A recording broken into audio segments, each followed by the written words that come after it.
Wow, Philippines! Ang ating pag-uusapan ngayon, paano nga ba makapag-ipon ang isang Pilipino?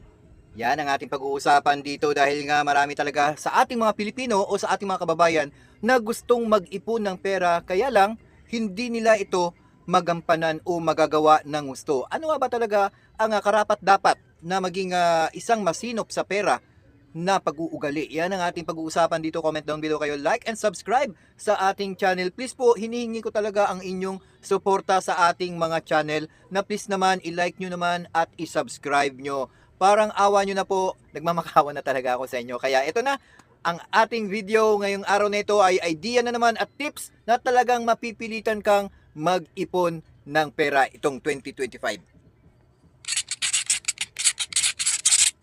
Sa video na ito, tatalakayin natin ang mga dapat mong iwasan para umasenso ka. Hindi na natin i-discuss dito yung dapat mong iwasan ng mga bisyo, ang pagsusugal, yung pagwalwal ng alak, huwag ka maging gasador, and so on. Pero magpo-focus tayo sa personal, sa iyong attitude, mindset, at pananaw sa buhay. Kaya naman, malalaman mo sa video na ito ang 8 dapat iwasan para umasenso ka. Para sa akin, importante na iwasan mong gawin yung number 6 para magtuloy-tuloy ang progress mo upang umasenso ka. Pero bago tayo mag-umpisa, huwag mong iwasang i-like ang ating video. Kung bago dito ay mag-subscribe at pakihit na rin ang notification bell para hindi mo miss out ang mga bago nating uploads. Kaya kung handa ka na, let's go!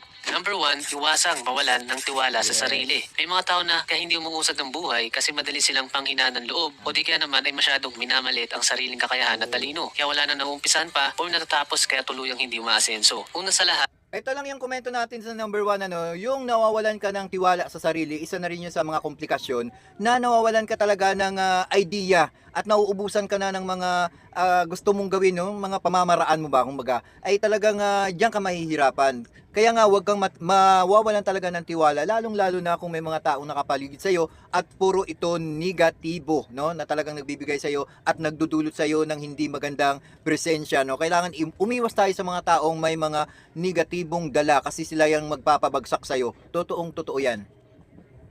sa lahat, kailangan maging buong loob mo at Yes. tiwala sa sarili para sa kahit anong hamon o pagsubok ng buhay ay tuloy ka pa rin. Tandaan mo na Tama hindi yan. lang naman ikaw ang may problema. Lahat naman nagkakaroon nito. Nasa sayo na lang kung paano mo ito titingnan or paano mo ito susolusyonan. Kung tuluyan ka mawalan ng tiwala sa sarili mo, paano magtitiwala ang ibang tao sa'yo? At sa tingin mo, paano magtitiwala ang universe sa'yo na ibigay ang mga hinahangad mo sa buhay kung ikaw mismo ay nawalan nito? Kaya naman, tuloy ka lang. Magbubunga din lahat ng pinaghirapan at mga pagsusumikap mo. Darating din ang araw na papasalamatan mo ang iyong sarili na hindi ka bumitaw sa mga panahon na napakahirap na.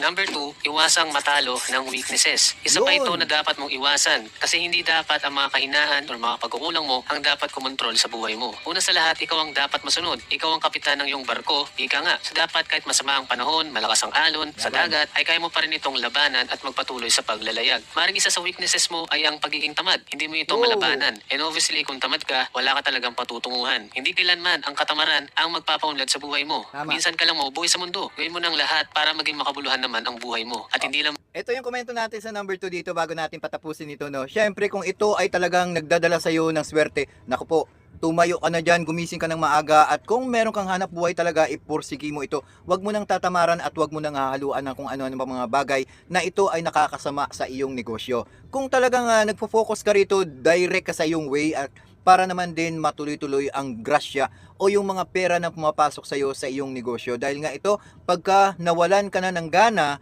at merong mga negatibong pumapasok sa negosyo mo, para kang nananamlay sa iyong negosyo. Wag na wag mong i-accept ang mga negatibong mga solusyon o mga nagsasabi sa iyo ng hindi maganda, iwaglit mo, alisin mo yan sa sarili mo at focus ka talaga sa ano ka lang, diretso ka lang sa iyong mga plano na talaga kung gusto mong sumagana ang buhay mo, gusto mong gumanda ang buhay mo. Tuloy-tuloy ka lang, diretso ka lang. Wag mo nang intindihin ang mga sinasabi ng iba dahil mawawala ka sa focus at manghihina ka talaga. hindi lang maging isang tamad na walang ginagawa sa buhay. Maring weakness mo rin ang pagiging mahiyain. So i-try mo pa rin labanan yan. Matuto kang may pag-communicate ng maayos sa iba. Huwag kang matakot na kausapin sila o na ibigay ang iyong mga opinion o nilalaman ng isip. Kung pumayag ka na lagi kang natatalo ng mga kahinaan mo, mahirapan kang manalo sa buhay. Para kang laging mabubuhay na may excuse na kaya tamad kasi ako, mahiyain kasi ako, mga ganyan. Kaya hindi ka na kumikilos or ginagawa yung mga dapat mong gawin at abutin yung mga pangarap mo sa buhay. Yes, tama. Pwede kang magbago, huwag kang mag-focus sa mga weaknesses mo. Try mo labanan at mag-focus ka sa mga strengths na meron ka. Ang susunod naman, ang magpapahirap sa'yo sa hinaharap.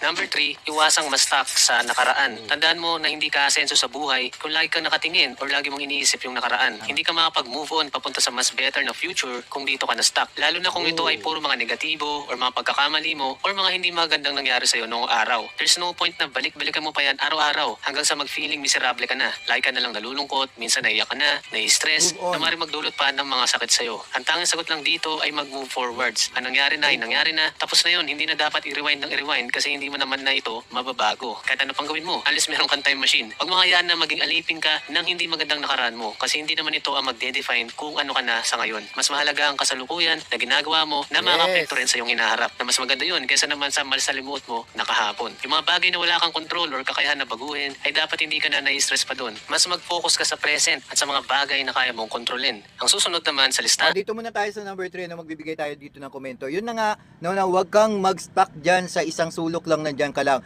Kung meron ka lang namang puhunan, pwede kang magdagdag ng mga negosyo mo kahit maliitan lang muna. Mag-umpisa ka sa maliit kasi doon mo makikita kung gaano na katatag yung iyong negosyo. At kung may maliit kang puhunan, talagang siguraduhin mong paikutin mo ito dahil kung mawawalan ka na nga talaga ng gana, ito ay mapuputol bigla at matatapos na doon ang iyong negosyong maliitan lang. Kailangan focus ka lang kahit may maliit kang puhunan, tuloy-tuloy ka lang hanggat sa makikitaan mo na medyo umaangat na ng umaangat dahil hindi naman sa lahat ng mangyayari ay pag nagninegosyo ka ng maliitan, biglang boom na kaagad, no? Ang mahirap nun, pag nag-boom ang negosyo mo ay biglang lumalagapak din. Yung kailangan, umpisa tayo sa mababa hanggang pataas ng pataas kasi doon ang nali-level kung talagang umaangat na ang iyong negosyo, di ba?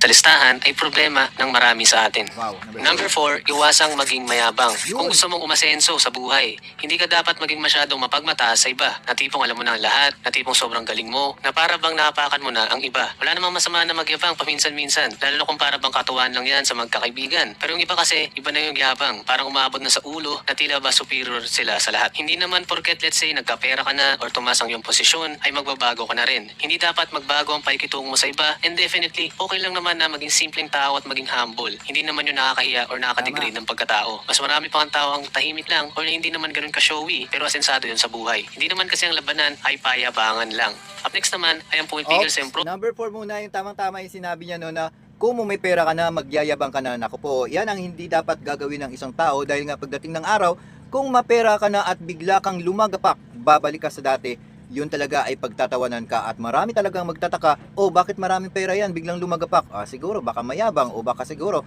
ang pera niya nanakaw o baka, di ba? Sasabihin pa ng tao sa iyo, buti nga sa iyo. Kaya nga kung ikaw ay nag-uumpisa pa lang at bigla kang yumaman, maging humble ka pa rin at kung anong pinakita mo nung umpisang-umpisa ka, yun pa rin dapat ang level mo hanggat sa mapera ka na. Kasi kung hindi, naku po, sigurado yan, mawawalan ka ng hanap buhay balang araw.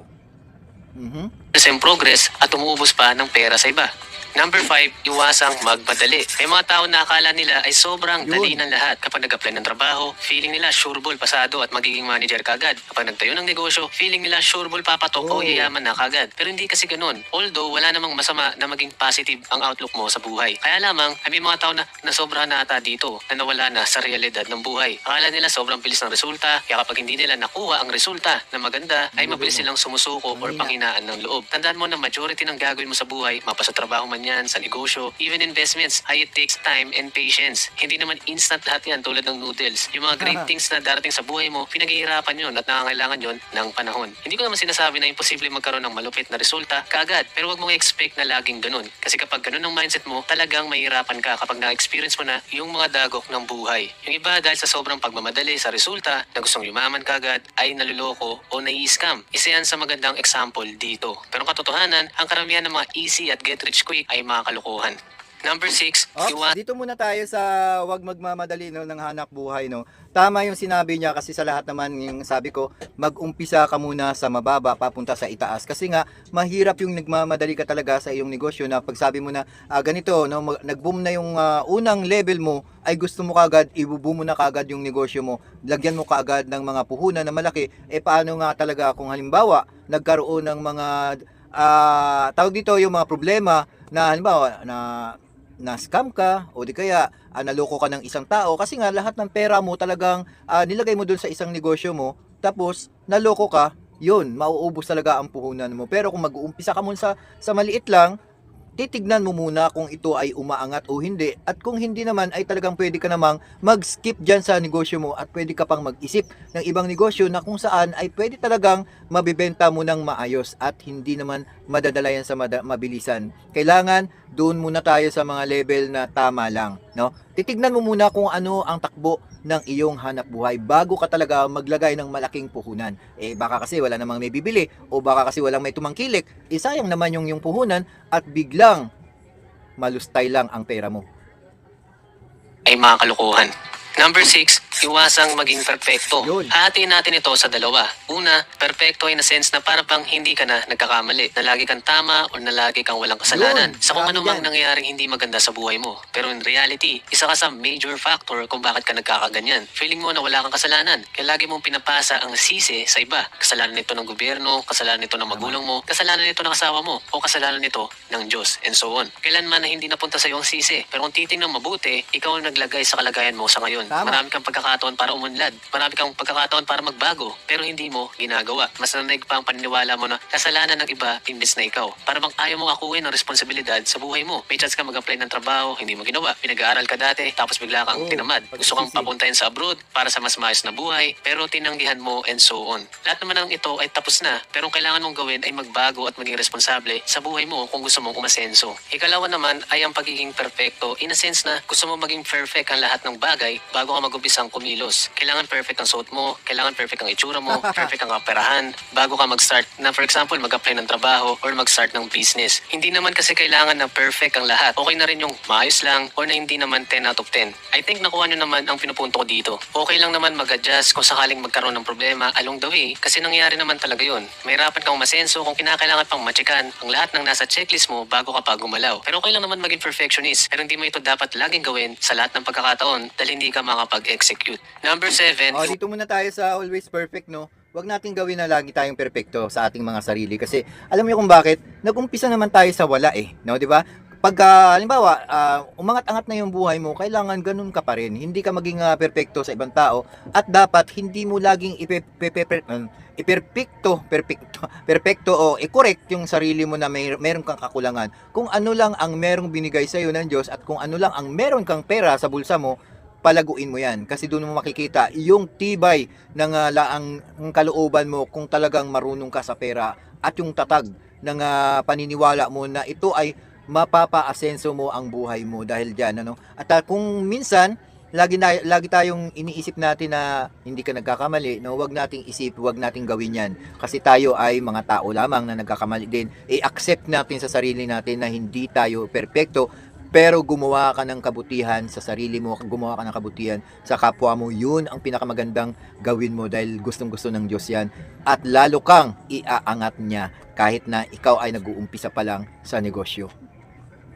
Hindi naman 10 out of 10. I think nakuha nyo naman ang pinupunto ko dito. Okay lang naman mag-adjust kung sakaling magkaroon ng problema along the way kasi nangyari naman talaga yun. Mahirapan kang masenso kung kinakailangan pang machikan ang lahat ng nasa checklist mo bago ka pa gumalaw. Pero okay lang naman maging perfectionist, pero hindi mo ito dapat laging gawin sa lahat ng pagkakataon dahil hindi ka makapag-execute. Number 7, iwasang sumuko kagad. Para masenso ka sa kahit anong hamon ng buhay, kailangan mo maging matatag. Bawal dito ang palagi ang pag-quit. Kapag sumuko ka na, automatic talo ka na. Wala ka ng chance na manalo unless magpapatuloy ka or nababangon ka sa pagkakalugmok mo. Sadyang may problema, sadyang may mga pagsubok, pero kahit ganun pa man ay tuloy ka lang dapat sa laban. Hindi naman porket nagkamali ka na ang tanging sagot lang ay pagsuko. Wala kang makikitang resulta kung bigla kang mawawala. May naalala tuloy akong graphic na naghukay ng ginto or diamante na 2 tao. Yung isa tuloy-tuloy lang sa paghukay kahit na para bang wala pa rin matinding resulta. Tapos yung isang tao sa ibaba ay sumuko kagad. Pero ang hindi niya alam ay ilang hukay na lang siya ay makakamit niya na yung diamante. So kung nagpatuloy lang sana siya ay panalo na siya. So para bang ganito rin sa kahit anong gagawin mo sa buhay. Kung gusto mo masenso, dapat hindi ka basta-basta sumuko at dapat tuloy lang. Hindi man Yan yung aking motto, no? Hanggat sa may buhay ka, wag kang tumigil na kumilos.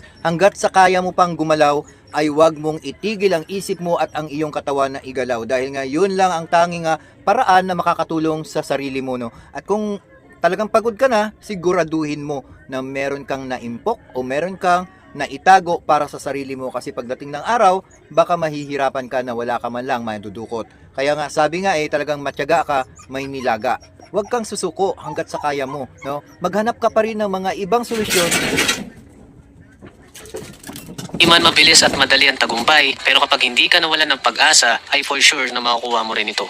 Number 8, iwasang maging close-minded. Isa pa ito na dapat mong iwasan kung gusto mong umasenso. Dahil hindi lang naman kung ano ang nalalaman mo or kaya mong gawin, ay yun lang ang tanging paraan para umasenso ang buhay mo or ang buhay ng iba na posibleng anak mo or miyembro ng iyong pamilya. Huwag mo nga yan na makulong ka sa kahon tapos wala ka ng kakayahan para tanggapin ang opinion, opportunity, knowledge at expertise ng iba. May mga makabagong pamamaraan ngayon kung paano ka kikita. May mga bago na karir o trabaho na maaaring hindi mo alam kasi hindi mo ito willing pakinggan or tanggapin. Hindi ito sign ng pag-usad sa buhay at sa halip ay paurong. At dahil din close-minded ka, hindi mo rin dapat ikulong dito yung mga taong malalapit sa iyo or kapamilya. Hayaan mo explore yung mga gusto nilang gawin as long as hindi naman ito masama or na hindi naman ito illegal. Malay mo yung something na ginagawa ng anak mo or ng kapamilya mo ang magpapaunlad rin sa buhay ninyo. Ilalamang ito sa mga dapat mong iwasan para masenso ka. Pero nasa tingin mo, ano pa ang pwede nating idagdag dito? I-comment mo sa ibaba. Pero bago tayo matapos sa ating video, ay follow na rin kami sa aming FB, IGT, sa aming Crypto Only channel. In summary, itong 8 dapat iwasan para masenso ka na hindi mo ginagawa. Number 1, iwasang mawalan ng tiwala sa sarili. Number 2, iwasang matalo ng weaknesses. Number 3, iwasang ma-stuck sa nakaraan. Number 4, iwasang maging mayabang. Number 5, iwasang magmadali. Number 6, iwasang maging perfecto. Number 7, iwasang sumuko agad. At number 8, iwasang maging close-minded. Kita-kits tayo sa susunod na video. Maraming salamat sa panunod nito. Kung natuto ka, ay dapat kang mag-subscribe at pakiclick na rin ang bell upang ma-notify ka pa sa mga susunod pang mga videos. Pakishare na lang rin sa mga kaibigan natin gustong matuto at yumaman. Thank you and God bless. Number 8, iwasang maging close-minded. Isa pa ito na dapat mong iwasan kung gusto mong umasenso. Dahil hindi lang naman kung ano ang nalalaman mo or kaya mong gawin, ay yun lang ang tanging paraan para umasenso ang buhay mo or ang buhay ng iba na posibleng anak mo or miyembro ng iyong pamilya. Huwag mo nga yan na makulong ka sa kahon tapos wala ka ng kakayahan para tanggapin ang opinion, opportunity, knowledge at expertise ng iba. May mga makabagong pamamaraan ngayon kung paano ka kikita. May mga bago na karir o trabaho na maaaring hindi mo alam kasi hindi mo ito willing pakinggan or tanggapin. Yes, Hindi ito tama. sign ng pag-usad sa buhay at sa halip ay paurong. At dahil din close-minded ka, hindi mo rin dapat ikulong dito yung mga taong malalapit sa iyo or kapamilya. Hayaan mo explore yung mga gusto nilang gawin as long as hindi naman ito masama or na hindi naman ito illegal. Malay mo yung something na ginagawa ng anak mo or ng kapamilya mo ang magpapaunlad rin sa buhay ninyo. Ilalamang ito sa mga dapat mong iwasan para masenso ka. Pero nasa tingin mo, ano pa ang pwede nating idagdag dito? I-comment mo sa ibaba. Pero bago tayo matapos sa ating video, ay follow na rin kami sa aming FB, IG, TikTok at mag-subscribe na rin kayo sa aming Crypto Only channel. Ito na. At ibalik lang natin ng konti ang video at mag-comment tayo rito. Tungkol dito sa mga wag mag-close ng open-minded ano. Napaka-importante po sa lahat na pakinggan natin yung mga hinaing o yung mga suggestion pa ng mga ibang tao kasi nga kung meron pa tayong mga kakulangan na pwede pa natin idagdag dahil nga sa kanilang suggestion dito, pwede nating idagdag basta ito ay nakakabuti, no? Huwag lang tayong makikinig doon sa mga negatibong mga komento kung saan ay makakasira sa ating negosyo. Pero kung ito ay may mabuting maidagdag sa ating negosyo, yun ang ating pakikinggan. At kung sino man ang magbibigay pa ng suggestion, basta ito'y nakakatulong sa negosyo, tanggapin natin yan. Tignan natin, i-try natin, baka mamaya maganda rin ang maidudulot nito. Malay nyo mas mapabilis yung pag-angat ng inyong negosyo. Kaya wag nyo pong i-close door ang inyong mga isip tungkol sa mga nagbibigay pa ng mga payo o suggestion sa inyo. Kasi mas malaking tulong ito kung malay mo mas meron siyang maidagdag na idea na mas mapapabilis ang pag-angat ng inyong mga hanap buhay. Kaya yung mga expertise na yan, dapat lang natin pakikinggan din. Kaya kung kayo ay nagustuhan nyo itong mga tips and idea natin tungkol sa mga paghahanap buhay na malaki talagang maitutulong nito sa mga kababayan natin, ang mga Pilipino, please comment down below kayo, like and subscribe na rin sa ating channel po, ang Wow Philippines 2.2, Wow Philippines 2.3, Wow Philippines 2.5, at Wow Philippines na ating mga YouTube channel. Apat po yun. Please po, bisitahin nyo. At kung gusto nyo namang tumulong sa akin, ito po ang aking GCash number